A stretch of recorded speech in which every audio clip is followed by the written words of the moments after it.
I'm thinking about two men right here in Chicago who were fairly successful, similar background, educated.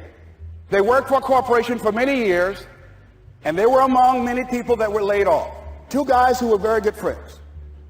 One went out looking for a job for several weeks along with the other one, and they faced disappointment and rejection again and again and again. They couldn't find any work, which is the story of many people across this country.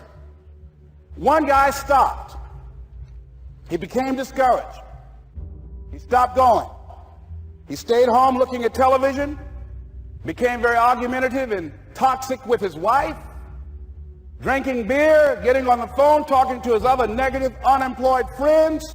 The other guy kept looking for a job everywhere he could go. Every time he could get an opportunity, kept asking people, networking, checking the newspapers every day, kept going everywhere he could, trying to find a job. You have too much education. You're overqualified. You won't be here long enough. He kept going. He kept going. He went to a place and said, look here, I tell you what, if you can't hire me, and I know you can use my talents, abilities, and skills, I don't want to sit home and do nothing. Just let me do some volunteer work. You don't have to give me anything, all right? I just want to work. I want to be busy. Guy said, okay, it's on you now, but don't expect me to give you anything. It's okay. This guy came in and worked. He was the first one there. The last one to leave was the best employee there. About 4 weeks later, one of the top managers quit. They were looking for a replacement. Guess who they selected? This other guy. This guy who was volunteering his time. He got the job. What was the difference between the two men? Eyesight and mindsight. Eyesight is judging on what you see, judging according to appearances. But mindsight is how you interpret what you see. One guy said, it's not possible, it's over, I'm finished.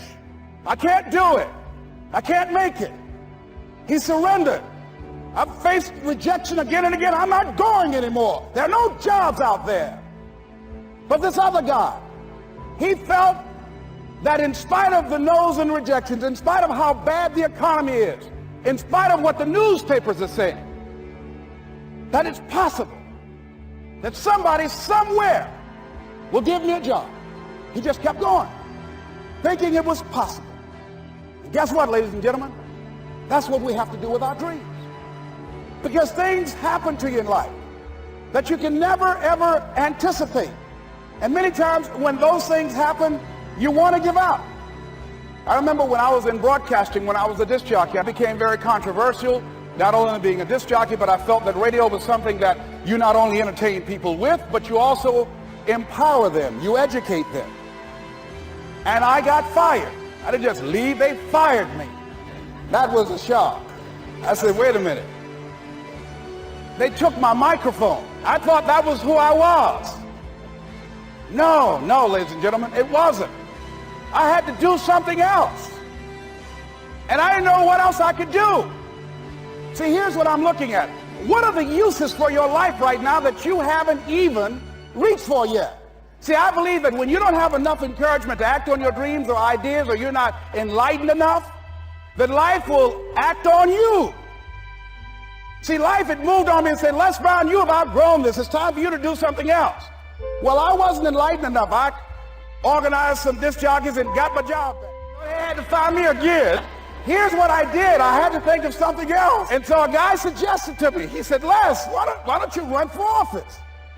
I said, man, I've never run for office. I've never known anything about how to operate in the political arena. I've heard encourage people to register to vote and get out to vote. But I don't know anything about politics. He said, neither do the people who run for office all the time.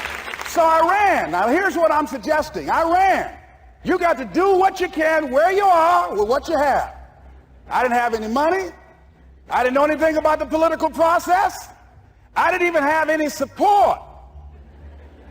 But here's what the guy told me. It's possible you could win. That's all I had. I was running against an endorsed candidate. He was an incumbent. He had the newspaper support, all of the leadership in the community, and I was challenging this guy. So I had a saying when I was on radio, stand up for what you believe in because you can fall for anything. And I would go door to door. I have my kids on one side of the street. I would be on the other. And I'd knock on doors. Hello, my name is Les Brown. Tell everybody I'm still standing. See, I'm saying just keep moving. Don't start feeling sorry for yourself. Don't spend time blaming and talking about what happened to you. See, whatever you talk about, that's what you multiply and expand in your life experience. So don't talk about stuff unless you want it to keep on happening to you, all right? As I continue to do that, had my children with me, we're going door to door, didn't have enough money. Eventually, we got close to the election and something happened that really surprised me. Guys who I thought were going to either support me or stay out of it, various powerful community leaders, they became involved in it and they endorsed my opponent.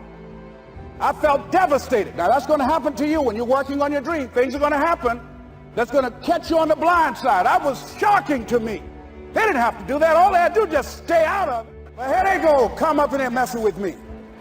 Now that's going to happen. There's some people who believe it's their personal business to stop you from living your dream, all right? But I didn't deal with that. You want to make your dream come true, you got to stay focused. Some people rather get even than get ahead. Stay focused on where you want to go. I just kept on doing what I was supposed to do. And so I was driving to the radio station. My opponent had over $20,000. I had less than $800. As I was in the radio station, the guy said, "You're going to make a commercial?" I said, "Yes." He said, "It better be a good one because that money can't go pretty far here." And I sat there in the middle control room and I was thinking. And here's what happens when you get still. Stuff will start coming. Something said, "Call your mama." You used to talk about your mother on the air all the time. Ask her to say a few words for you. So I called my mama. And I had a gospel record playing in the background. And then I had my mother say, "Hello, this is Mrs. Mamie Brown. When I raised my sons, I raised them to be good children. When they got out of hand, I beat their behind and made them go right. Please vote for my son. He's a good boy." Usually in the state representative race, maybe 3,000 or 4,000 people will come out to vote in a primary. In that primary race, over 27,000 people came out and voted, said, "I'm voting for Les Brown because his mama said he's a good boy." I won, ladies and gentlemen. I won.